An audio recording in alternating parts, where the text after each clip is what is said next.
ಆತ್ಮೀಯ ಕೇಳುಗರಿಗೆ ನಿಮ್ಮ ರಮಾಶ್ರೀ ನಾಡಿಗೇರ್ ಮಾಡುವ ನಮಸ್ಕಾರಗಳು. ರಮ್ಯ ಕಥಾಲೋಕಕ್ಕೆ ನಿಮಗೆಲ್ಲ ಮತ್ತೊಮ್ಮೆ ಸ್ವಾಗತ. ನೀವೀಗ ಪ್ರೀತಿಯ ತೇರು ಧಾರಾವಾಹಿಯ 26ನೇ ಅಧ್ಯಾಯವನ್ನು ಕೇಳ್ತಾ ಇದ್ದೀರಾ. ಕಥೆ ಪ್ರಾರಂಭ ಮಾಡೋದಕ್ಕೂ ಮೊದಲು ಯಾರ್ಯಾರು ಇನ್ನೂ ಚಾನಲ್ನ ಸಬ್ಸ್ಕ್ರೈಬ್ ಮಾಡ್ಕೊಂಡಿಲ್ಲ ಅವರೆಲ್ಲ ದಯವಿಟ್ಟು ಚಾನಲ್ನ ಸಬ್ಸ್ಕ್ರೈಬ್ ಮಾಡ್ಕೊಳ್ಳಿ. ಕಥೆಯನ್ನು ಲೈಕ್ ಮಾಡಿ, ಶೇರ್ ಮಾಡಿ, ಪ್ರೋತ್ಸಾಹಿಸಿ. ಕಥೆಯ ಮುಂದಿನ ಭಾಗಕ್ಕೆ ಈಗ ಹೋಗೋಣ. ಓಹೋ, ಸಿದ್ದು ಭಾವಿ ಪತ್ನಿನ ಮಾತಾಡ್ಸ್ಕೊಂಡು ಬರೋಕ್ಕೆ ಹೋಗಿದ್ರಾ? ರತ್ನಿಯ ಮೈದುನನ ಮಗ ಪ್ರಕಾಶ್ ಹಾಸ್ಯವಾಗಿ ಕೇಳ್ದ. ಒಂದೇ ಊರಲ್ಲಿ ಬೆಳೆದ, ಹೆಚ್ಚು ಕಡಿಮೆ ಒಂದೇ ಓರಿಗೆಯವರಾದ ಪ್ರಕಾಶ್ ಸಿದ್ಧಾರ್ಥ ಒಳ್ಳೆ ಗೆಳೆಯರಾಗಿದ್ದರು. ಸಂಬಂಧದಲ್ಲಿ ಭಾವಮೈದ ಆಗಿದ್ದು ಅವರ ಗೆಳೆತನವನ್ನು ಇನ್ನೂ ಗಟ್ಟಿ ಮಾಡಿತ್ತು. ಹೌದು ಪ್ರಕಾಶ, ಇನ್ನಾಳೆಯಿಂದ ಹೊರಗಡೆ ಹೋಗೋ ಹಾಗಿಲ್ವಲ್ಲ, ಅದಕ್ಕೆ ಅದಿತಿನ ಕರ್ಕೊಂಡು ದೇವಸ್ಥಾನಕ್ಕೆ ಹೋಗಿದ್ದೆ ಹೇಳಿದ ಸಿದ್ಧಾರ್ಥ್. ಓ, ದೇವಸ್ಥಾನಕ್ಕೆ ಹೋಗಿದ್ಯಾ? ದೇವಿಯವರಿಂದ ಪ್ರಸಾದ ಸಿಕ್ಕಿರಬೇಕು. ತುಟಿಯ ಮೇಲೆ ಬೆರಳಿಟ್ಟುಕೊಂಡು ಕೇಳಿದ ಪ್ರಕಾಶ್ ಛೇಡಿಸುವ ದನಿಯಲ್ಲಿ. ಮಹಡಿಯ ಮೇಲೆ ಕುಳಿತಿದ್ದರಿಂದ ಅವರ ಮಾತು ಕೇಳಿಸ್ಕೊಳ್ಳೋರು ಯಾರೂ ಇರಲಿಲ್ಲ. ಥೋ, ಅದೆಲ್ಲ ಇಲ್ಲಪ್ಪ, ತುಸು ನಾಚಿಕೆಯಲ್ಲೇ ಹೇಳಿದ ಸಿದ್ದು. ಆಹಾಹಾಹಾ, ನನ್ನ ಹತ್ರನೇ ನಾಟಕ ಆಡ್ತೀಯಲ್ಲ ಭಾವ, ಮತ್ತೆ ಛೇಡಿಸಿದ ಪ್ರಕಾಶ್. ಇಲ್ಲಪ್ಪ ಪ್ರಕಾಶ, ಅದೆಲ್ಲ ಏನಿದ್ರೂ ಮದುವೆ ಆದಮೇಲೆ ಅಷ್ಟೇ, ತುಸು ನಿರಾಸೆಯಲ್ಲೇ ನುಡಿದ ಸಿದ್ದು. ಭಾವ, ಕತ್ತಿನ್ನೋ ಹಣ್ಣು ಭಾಳ ರುಚಿಯಂತೆ. ಮದುವೆ ಆದಮೇಲೆ ಆಗೋದು ಬೇರೆ, ಮದುವೆಗೆ ಮುಂಚೆ ಒಂಚೂರಾದರೂ ಮುಂದುವರಿಬೇಕಪ್ಪ. ಪ್ರಕಾಶನ ಪೋಲಿ ಮಾತು ಕೇಳಿ ಸಿದ್ದು ತುಸು ಹೆಚ್ಚೇ ನಾಚಿದ. ಇಲ್ಲ ಬಿಡಪ್ಪ, ನಮ್ಮವ್ರು ತುಂಬ ರಿಸರ್ವ್ಡ್, ಹಾಗೆಲ್ಲ ಮುಂದುವರಿಯಲ್ಲ. ಕೈ ಹಿಡ್ಕೊಂಡ್ರೇ ನಾಚಿಕೊಂಡು ಕೈ ಬಿಡಿಸ್ಕೊಂಡು ಬಿಡ್ತಾರೆ ಎಂದ ನಗುತ್ತಾ. ಭಾವಮೈದ ಮಾತನಾಡುತ್ತಾ ಕುಳಿತಾಗಲೇ ರತ್ನಿಯ ಆಗಮನವಾಗಿತ್ತು. ಅವಳ ಮುಖದಲ್ಲಿ ಆತಂಕದ ನೆರಳು ನೋಡಿ ಪ್ರಕಾಶ, ಏನು ದೊಡ್ಡಮ್ಮ, ಮಾಡಿ ಹತ್ತು ಬಂದುಬಿಟ್ಟಿದೆಯಾ? ಕಾಲು ನೋವು ಅಂತ ಹೇಳ್ತಾ ಇದ್ದೆ ಕಾಳಜಿಯಿಂದ ಕೇಳಿದ. ಪ್ರಕಾಶ, ನೀನು ಸ್ವಲ್ಪ ಕೆಳಗಡೆ ಹೋಗು, ನಾನು ಸಿದ್ದು ಹತ್ರ ಏನೋ ಮಾತಾಡಬೇಕು ಎಂದಳು ರತ್ನಿ. ದೊಡ್ಡಮ್ಮ ಮಗ ಸೇರಿ ದೊಡ್ಡ ನಾಟಕವನ್ನೇ ಆಡುವವರಿದ್ದರು. ಅಯ್ಯೋ ಪರವಾಗಿಲ್ಲ ಅತ್ತೆ, ಪ್ರಕಾಶ ಏನು ಬೇರೆಯವನಾ? ಅದೇನು ಮಾತಾಡಬೇಕು ಮಾತಾಡು ಹೇಳಿದ ಸಿದ್ದು. ಸಿದ್ದು, ನಾನು ಯಾವತ್ತೂ ನಿನಗೆ ಒಳ್ಳೆಯದನ್ನೇ ಬಯಸೋಳು ಅಂತ ನಂಬ್ತೀಯೋ ಇಲ್ವೋ? ಗಂಭೀರವಾದ ದನಿಯಲ್ಲಿ ಕೇಳಿದಳು ರತ್ನಿ. ಹೌದತ್ತೆ, ನಂಗೆ ಗೊತ್ತು, ಭರವಸೆಯ ದನಿಯಲ್ಲಿ ಹೇಳಿದ ಸಿದ್ದು. ನಾನು ನಿನ್ನನ್ನು ನನ್ನ ಮಗ ಅನ್ನೋಷ್ಟೇ ಪ್ರೀತಿಯಿಂದ ನೋಡ್ತೀನಿ. ಹೌದು ಅಂತೀಯೋ ಇಲ್ಲ ಅಂತೀಯೋ? ಭಾವುಕತೆಯ ದಾಳ ಉರುಳಿಸಿದಳು ರತ್ನಿ. ಇಲ್ಲ ಅಂತ ಯಾವ ಬಾಯಲ್ಲಿ ಹೇಳಲಿಯತ್ತೆ? ನನ್ನನ್ನು ನಿನ್ನ ಮಗ ಅನ್ನೋಷ್ಟೇ ಪ್ರೀತಿಯಿಂದ ನೋಡ್ತೀಯ ನೀನು. ಮತ್ತು ಈಗ ನಾನು ಹೇಳೋ ವಿಷಯ ಕೇಳಿ ಸಿಟ್ಟು ಮಾಡ್ಕೊಳ್ಬಾರ್ದು ಮತ್ತೆ ಹೇಳಿದಳು ರತ್ನಿ. ಇಲ್ಲ ಅತ್ತೆ, ಅಭಯ ನೀಡುವಂತೆ ಹೇಳಿದ ಸಿದ್ಧಾರ್ಥ. ನಿಜವಾಗ್ಲೂ ಸಿಟ್ಟು ಮಾಡ್ಕೊಳ್ಳಲ್ಲ ತಾನೇ? ಮತ್ತೆ ಕೇಳಿದಳು ರತ್ನಿ. ಸಿದ್ಧುವಿನ ತಾಳ್ಮೆ ಸ್ವಲ್ಪ ಕಡಿಮೆಯಾಗ ಹತ್ತಿತು. ಬರೀ ಪೀಠಿಕೆನೇ ಆಯ್ತಲ್ಲ ಅತ್ತೆ, ಮೊದಲು ವಿಷಯ ಹೇಳು ಸ್ವಲ್ಪ ಇರಿಸು ಮುರಿಸಿನಿಂದ ಹೇಳಿದ. ತನ್ನ ಸೆರಗಲ್ಲಿ ಮುಚ್ಚಿಟ್ಟುಕೊಂಡು ಬಂದಿದ್ದ ಫೋಟೋ ಹಿಡಿದಳು ಸಿದ್ಧುವಿನ ಮುಂದೆ. ಅದಿತಿ ಜೇಮ್ಸ್ ಜೊತೆ ನಗುತ್ತಾ ನಿಂತಿರುವ ಫೋಟೋ, ಜೇಮ್ಸ್ ಜೊತೆಗೆ ಬೈಕ್ ಮೇಲೆ ಕುಳಿತಿರೋ ಫೋಟೋ, ಪಾರ್ಕಿನಲ್ಲಿ ಕೈ ಹಿಡಿದು ರೆಸ್ಟೋರೆಂಟ್ನಲ್ಲಿ ಎದುರು ಬದುರಾಗಿ ಕುಳಿತಿರೋ ಫೋಟೋ, ಹೀಗೆ ಒಂದಿಷ್ಟು ಫೋಟೋಗಳನ್ನು ಸಿದ್ಧುವಿನ ಮುಂದೆ ಹರಡಿದಳು. ಇದನ್ನೆಲ್ಲ ಕೈಲಿ ಹಿಡಿದು ಅಚ್ಚರಿಯಿಂದ ಹಿಡಿದು ನೋಡುತ್ತಿದ್ದ ಸಿದ್ದು. ಆ ಫೋಟೋಗಳನ್ನೆಲ್ಲ ಸಂಪಾದಿಸಿಕೊಂಡು ಬಂದಿದ್ದ ಪ್ರಕಾಶ ತನಗೇನೂ ತಿಳಿಯದಂತೆ ನಿಂತಿದ್ದ.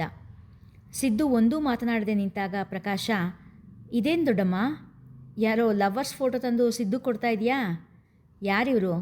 ಸಿದ್ದು ಕಾಲೇಜ್ ಸ್ಟೂಡೆಂಟ್ಸಾ ಎಂದು ಏನೂ ಅರಿಯದ ಅಮಾಯಕನಂತೆ ಕೇಳಿದ. ಪ್ರಕಾಶ್ ಹೇಳಿದ ಲವರ್ಸ್ ಅನ್ನೋ ಪದ ಕೇಳಿ ಮುಖ ಕಿವುಚಿದ ಸಿದ್ದು. ಪ್ರಕಾಶ, ಏನೇನೋ ಹೇಳಬೇಡ, ಸ್ವಲ್ಪ ಜೋರಾದ ದನಿಯಲ್ಲೇ ಹೇಳಿದ. ಮತ್ತೆ ಇದು ನಿಮಗೆಲ್ಲಿ ಸಿಕ್ತು? ಗಂಭೀರ ದನಿಯಲ್ಲಿ ಕೇಳಿದ. ಸ್ವಲ್ಪ ಸಮಾಧಾನದಿಂದ ಕೇಳಿಸಿದ್ದು.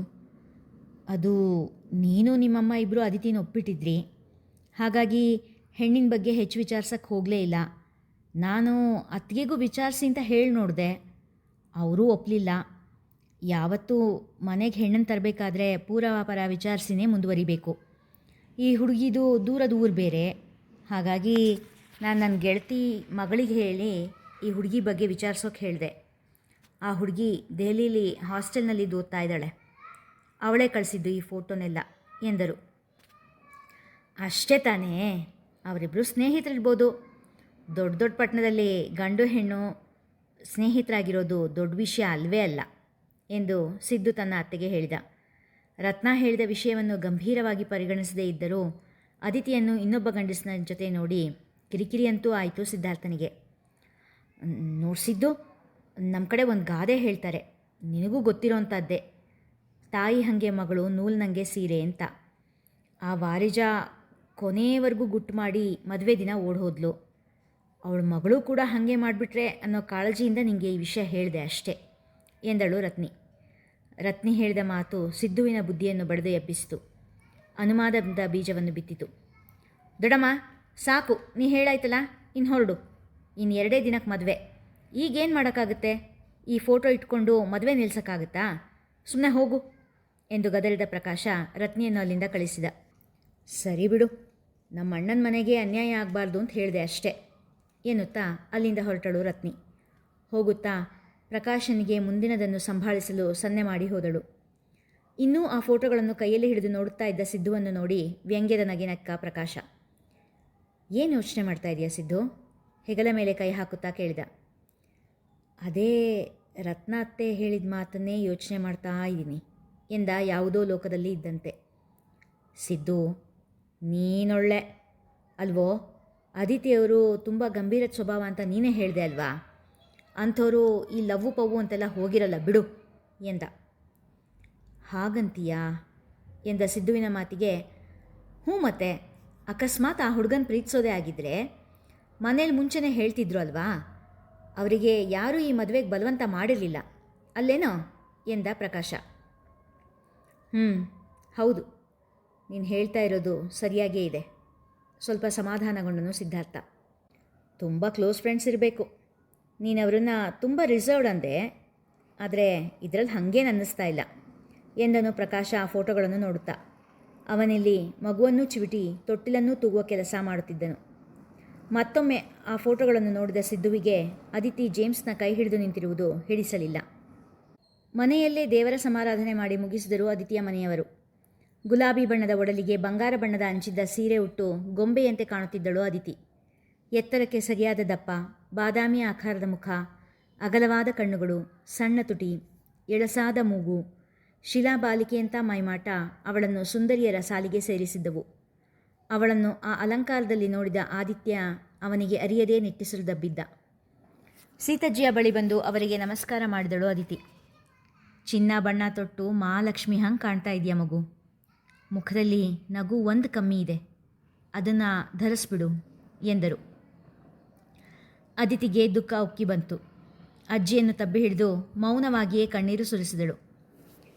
ಹೆದರಬೇಡ ಮಗಳೇ, ನಿನ್ನ ಮನಸ್ಸಿನ ವಿರುದ್ಧ ಏನೂ ನಡೆಯಲ್ಲ. ನಿನ್ನ ಮದುವೆ ನಿನ್ನ ಬಾಳಿಗೆ ಸಂತೋಷನೇ ತರುತ್ತೆ. 100 ಕಾಲ ನಿನ್ನ ಮೆಚ್ಚಿದವನೊಂದಿಗೆ ಬಾಳು ಎಂದು ಆಶೀರ್ವಾದ ಮಾಡಿದರು. ಅವರ ಆಶೀರ್ವಾದ ಕೇಳಿ ಅದಿತಿಯ ಕಣ್ಣು ಆದಿತ್ಯನ ಕಡೆ ತಿರುಗಿತು. ಅದೇ ಸಮಯಕ್ಕೆ ಆದಿತ್ಯ ಕೂಡ ಅವಳನ್ನು ನೋಡಿದ್ದ. ಆಗದ ಹೋಗದ ಆಶೀರ್ವಾದ ಕೇಳಿ ನೋವಿನ ನಗೆ ನಕ್ಕಳು ಅದಿತಿ. ಅದಿತಿ, ಸರಿಯಾಗಿ ಪ್ಯಾಕಿಂಗ್ ಮುಗಿಸ್ಕೊಂಡಿದೆಯಾ ತಾನೇ?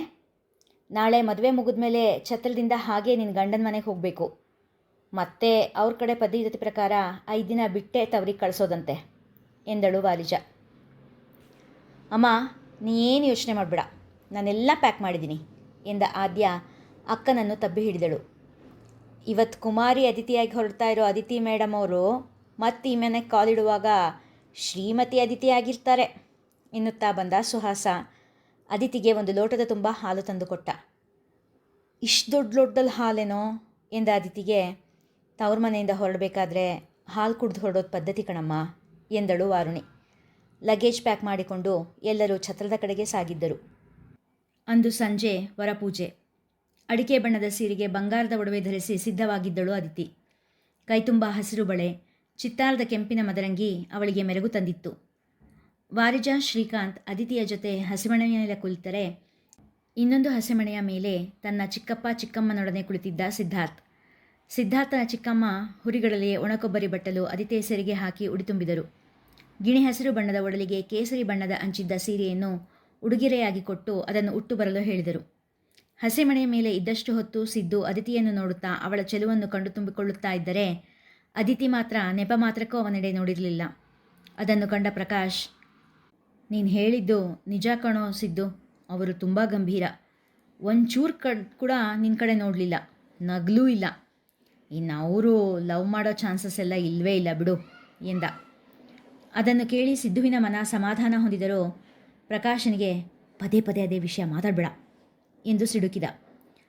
ವರನ ಮನೆಯವರು ಕೊಟ್ಟ ಸೀರೆ ಉಟ್ಟು ಬಂದಳು ಅದಿತಿ. ಹಸೆಮಣೆಯ ಮೇಲೆ ಕೂರುತ್ತಾ ಇದ್ದವಳ ಮುಖ ಅರಳಿತ್ತು, ನಗು ಹರಡಿತ್ತು. ಕುಳಿತಲ್ಲೇ ಹಾಯ್ ಎನ್ನುವಂತೆ ಸನ್ನೆ ಮಾಡಿದ್ದಳು.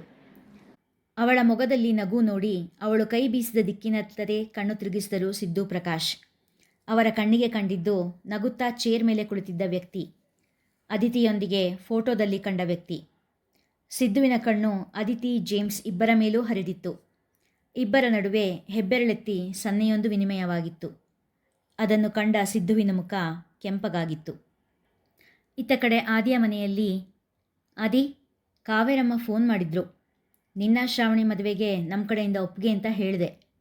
ಅಂಗಳದಲ್ಲಿ ನಿಂತು ಖಾಲಿ ಆಗಸದೆಡೆ ನೋಟ ಬೀರುತ್ತಾ ನಿಂತಿದ್ದ ಆದಿಯ ಬಳಿ ನಿಂತು ಹೇಳಿದರು ಸೌಭಾಗ್ಯಮ್ಮ. ಸರಿಮ್ಮ, ನಿರ್ಭೋಕನಾಗಿ ಹೇಳಿದ ಆದಿ.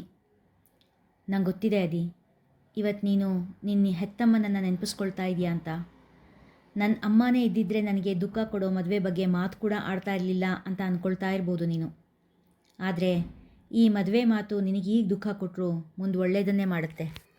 ಮುಂದೆ ನೀನು ನಿನ್ನ ಹೆಂಡತಿ ಮಕ್ಕಳ ಜೊತೆ ಸಂತೋಷವಾಗಿರ್ತೀಯಲ್ಲ, ಆಗ ಗೊತ್ತಾಗುತ್ತೆ ನಿನಗೆ ನಾನು ನಿನ್ನ ಮದುವೆ ಮಾಡ್ತಾ ಇರೋದು ನನ್ನ ಸ್ವಾರ್ಥಕ್ಕೋಸ್ಕರ ಅಲ್ಲ ಅಂತ ಎಂದು ಮನದಲ್ಲೇ ಹೇಳಿಕೊಂಡರು ಸೌಭಾಗ್ಯಮ್ಮ.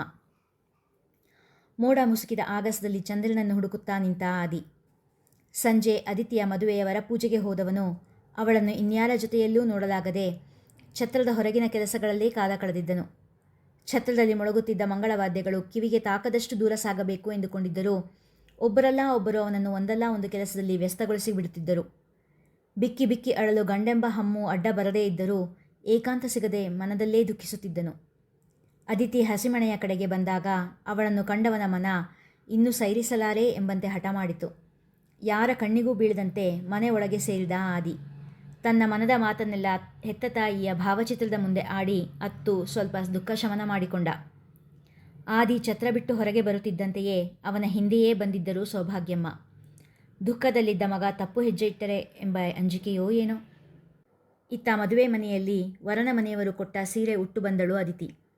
ಹಸಮಣೆ ಮೇಲೆ ಕೂರುತ್ತಾ ಇದ್ದವಳ ಮುಖ ಅರಳಿತ್ತು, ನಗು ಹರಡಿತ್ತು. ಕುಳಿತಲ್ಲೇ ಹಾಯ್ ಎನ್ನುವಂತೆ ಸನ್ನೆ ಮಾಡಿದಳು. ಅವಳ ಮೊಗದಲ್ಲಿ ನಗು ನೋಡಿ ಅವಳು ಕೈ ಬೀಸಿದ ದಿಕ್ಕಿನಲ್ಲೇ ಕಣ್ಣು ತಿರುಗಿಸಿದರು ಸಿದ್ದು ಮತ್ತು ಪ್ರಕಾಶ್. ಅವರ ಕಣ್ಣಿಗೆ ಕಂಡಿದ್ದು ನಗುತ್ತಾ ಚೇರ್ ಮೇಲೆ ಕುಳಿತಿದ್ದ ವ್ಯಕ್ತಿ, ಅದಿತಿಯೊಂದಿಗೆ ಫೋಟೋದಲ್ಲಿ ಕಂಡ ವ್ಯಕ್ತಿ. ಸಿದ್ದುವಿನ ಕಣ್ಣು ಅದಿತಿ, ಜೇಮ್ಸ್ ಇಬ್ಬರ ಮೇಲೂ ಹರಿದಿತ್ತು. ಇಬ್ಬರ ನಡುವೆ ಹೆಬ್ಬೆರಳೆತ್ತಿ ಸನ್ನೆಯೊಂದು ವಿನಿಮಯವಾಗಿತ್ತು. ಅದನ್ನು ಕಂಡ ಪ್ರಕಾಶ್ ವ್ಯಂಗ್ಯವಾಗಿ ನಕ್ಕರೆ ಸಿದ್ದುವಿನ ಮುಖ ಕೋಪದಿಂದ ಕೆಂಪಾಗಿತ್ತು. ಬಂದಾಗಿನಿಂದ ತನ್ನ ಕಡೆ ಕುಡಿನೋಟ ಕೂಡ ಹಾಯಿಸದೆ ಮುಖದ ಮೇಲೆ ಒಂದು ಸಣ್ಣ ನಗೆಯನ್ನೂ ಬೀರದೆ ಕುಳಿತ ಹುಡುಗಿ ತನ್ನ ಗೆಳೆಯನನ್ನು ಕಂಡ ಕೂಡಲೇ ತುಟಿ ಬರೆದಿದ್ದು ಕಂಡು ಸಿಡಿಮಿಡಿಗೊಂಡನು. ಈಗ ಒಬ್ರಿಗೊಬ್ರು ಉಂಗುರ ತೊಡಿಸಿ ಎಂದರು ಪುರೋಹಿತರು. ಅದಿತಿ ಸಿದ್ದುವಿನ ಕಡೆಗೊಮ್ಮೆ ನೋಡಿ ಛತ್ರದ ಪೂರ್ತಿ ಕಣ್ಣಾಡಿಸಿದಳು. ಅವಳ ಕಣ್ಣು ಆದಿಯನ್ನು ಹುಡುಕಿತ್ತು.